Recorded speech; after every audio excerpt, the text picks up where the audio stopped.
Bonjour à tous, on se retrouve aujourd'hui pour une nouvelle review de la saison 2 de Winx Club. Et on va dire que là, honnêtement, l'histoire elle est en pause, quoi. C'est assez frustrant, en vrai de vrai, parce que là je sens vraiment les épisodes filler qui sont juste là pour remplir la saison. C'est pas des masses intéressants, quoi. C'est grosso modo, pendant que Musa va affronter Stormy, j'ai pas exactement compris le pourquoi du comment, mais apparemment elle avait une sphère où elle espionnait ce qui se passait à Alphéa. Musa l'a compris et du coup elle a réussi à la retrouver et elle a utilisé un mélange de danse et de formule de la pluie qui ont été introduits un peu plus tôt dans l'épisode. Donc la formule de la pluie avec Palladium, puisqu'il a essayé de leur enseigner ce genre de choses. Mais Bloom, ça lui a fait un nuage au-dessus de la tête, elle s'est retrouvée trempée avant que Stella ne la sèche avec son soleil. Et apparemment, Musa doit organiser un concert ou un truc à la Fontaine Rouge. Et du coup, comme elle sait pas danser, elle demande à Layla de lui donner, de l'aider. Parce que Layla, du coup, elle avait l'habitude, on sait qu'elle adore danser. Et du coup, Musa met ça en application pour affronter Stormy, faire disparaître son nuage avec son propre nuage. Voilà, j'ai pas très bien compris le délire de cette intrigue-là, qui sert honnêtement à rien. Mais alors vraiment à rien. Donc voilà, le gros de l'intrigue va se concentrer sur Diaspro, qui apparemment a été kidnappé. Donc Diaspro, si vous voyez pas qui c'est une princesse qui était censée se marier à Sky. On l'avait rencontrée dans la saison 1. Mais Sky, lui, est amoureux de Bloom, donc ça ne s'est pas fait. Mais apparemment, Diaspro n'a pas totalement abandonné l'idée.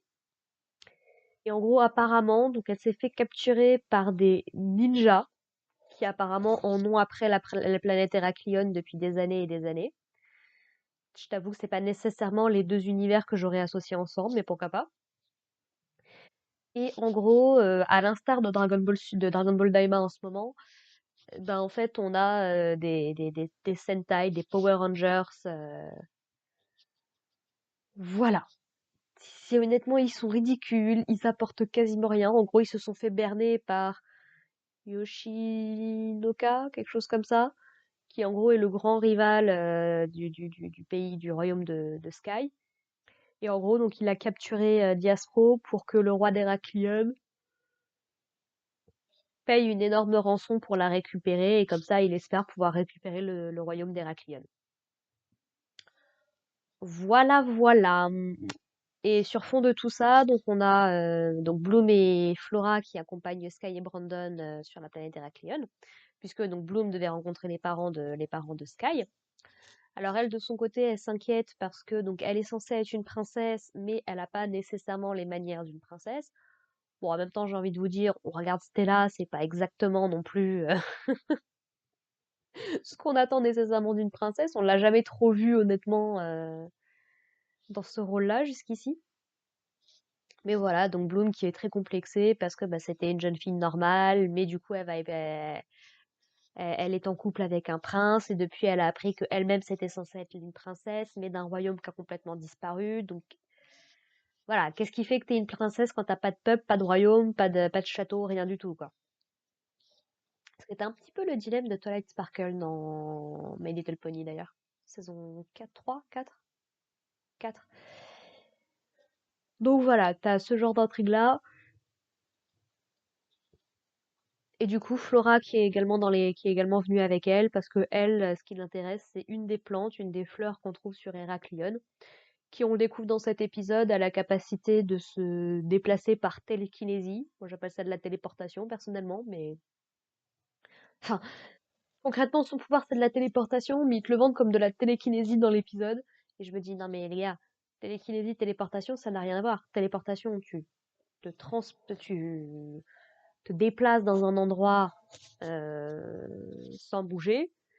La télékinésie, tu déplaces des objets par la pensée, quoi, globalement. Rien à voir, quoi. Enfin bon.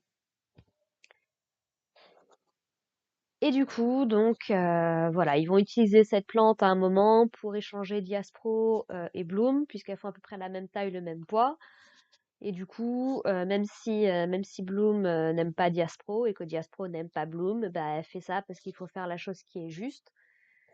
Et en gros, elle s'est pris des critiques de la part des parents de Sky parce qu'apparemment, elle n'était pas un parti suffisant pour lui, vu que lui c'est un prince et elle c'est soi-disant une princesse. Enfin, voilà un petit peu l'intrigue de cet épisode-là. Tekna complètement absente de cet épisode-là. Bon. Donc voilà, voilà. Quand je dis épisode filler, épisode de remplissage, honnêtement, j'ai pas compris. Alors c'était pas un mauvais épisode en tant que tel. C'est juste que mis en parallèle de l'intrigue principale, ça n'a aucun sens. Je suis désolée, on s'en fout. Genre, c'est comme le professeur Avalon, on l'a pas revu depuis l'épisode où la Fontaine Rouge a été remis en œuvre, a été remis en état, je crois. Donc, alors, ça leur permet un petit peu d'utiliser leur pouvoir, parce qu'apparemment, donc elles ont appris une formule de localisation dans un des cours de Palladium, je crois. Et du coup, Flora et Bloom vont la mettre en place dans cet épisode-là. Mais ça, mis à part, en fait, là, on est vraiment, j'ai l'impression, centré sur des épisodes qui se concentrent sur les pouvoirs des Winx, ce qui est une bonne chose en soi. Mais au niveau du rythme, ça casse complètement le rythme. Tu te dis vraiment, mais les tricks, vous foutez quoi? Vous voulez pas, je sais pas, aller attaquer la tour nuage? C'est que Alphéa, ce soit un peu compliqué, ok, je veux bien. Mais la tour nuage, enfin, elles les connaissent par cœur, elles avaient la capacité de passer par des passages secrets dans la tour. Non, non, bon, d'accord, très bien. Voilà, c'est vraiment, sachant en plus ce qui arrive dans la saison par rapport au pouvoir des Winx, je comprends pas. Je comprends vraiment pas. Donc bon, voilà. Pas un mauvais épisode en soi, mais qui n'a rien à faire là, à ce moment-là de la série, je trouve. Voilà, voilà. Sur ce, bah écoutez, moi je vais vous laisser là, et puis on se retrouve la semaine prochaine pour parler de l'épisode 15, je crois. Et puis sur ce, bah écoutez, en attendant, portez-vous bien, et puis à plus tard. Allez, bye les gens.